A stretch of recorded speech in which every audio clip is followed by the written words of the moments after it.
So for those of you who don't know, Rory's written a fantastic book called Meditations on Violence.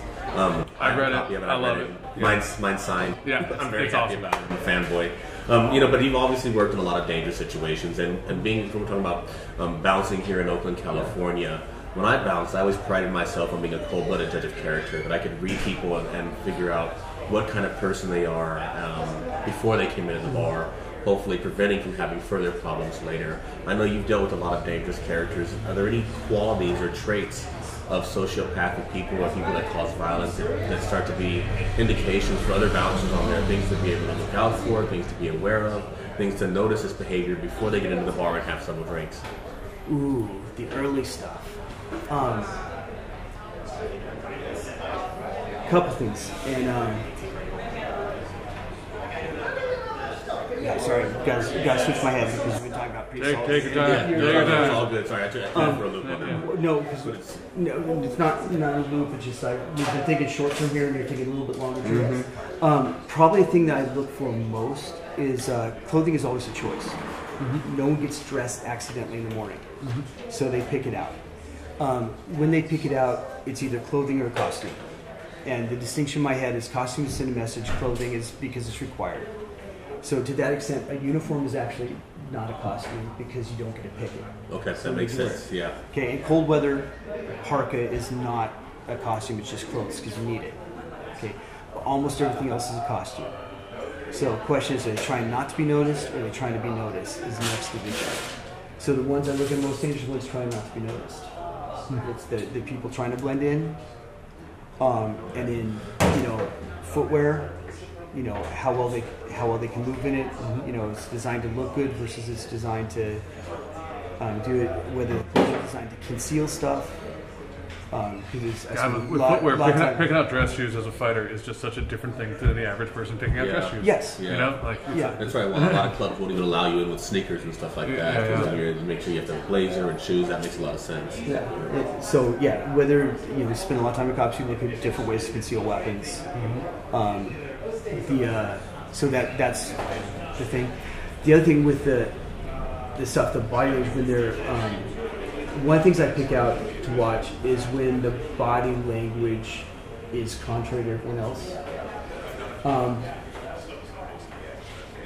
If everyone hears a gunshot and you guys look that way, the one guy looking that way was either expecting it or thinks something else is going on.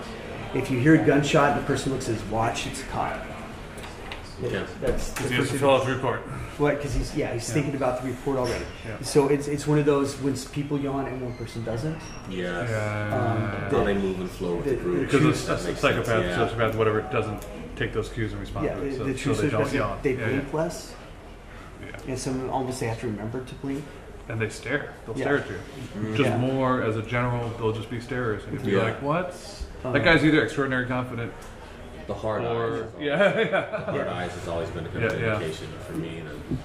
The beaming out, What I find that most people and it's not sociopaths, but the ones that work violence professions, tend to look at the same places in the room, look at the same things on people, tend to try to position themselves in the same way, and there are levels to it. I'd rather be sitting where you are than in the PowerPoint in the room. Because that mirror gives you all the stuff behind you without looking like you're trying to be in the PowerPoint. And that's, and that's the order stuff. It's like most people would take a corner facing the doors, they're looking around. That's a PowerPoint in the room. But the guy that can get all those advantages about looking like he's there, the only thing better than being good is being invisible and good. Yes. Yeah. So where you are is the ideal place to be in this room. And start. How they look at space, how they look at time, how they look at other people, and how they try not to be seen. One of the principles we're going to be talking about tactical architecture and stuff with Casey, but two of the principles is you want to maximize your mobility and minimize other people's mobility. So you have maximum escape routes for their minimal approach routes to you. You want to be able to move your arms freely, but have people have to be bound up before they get close to you. And vision versus visibility. I want to be as noticed or as seen as little as possible and be able to see as much as possible. And one of the differences between urban and rural stalking is in the woods, it's about not being seen. In urban environments, it's about not being noticed.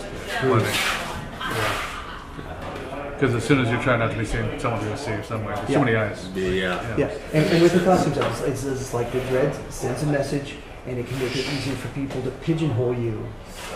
So Totally. In Oakland, an accent actually blends in a little more. But classic blend. Yeah. It's like when you got like a sore thumb. when you get a guy who's too big not to be noticed, then have him do the body language of someone who's a big bumbling guy, and they can put him in a pigeonhole and not see him.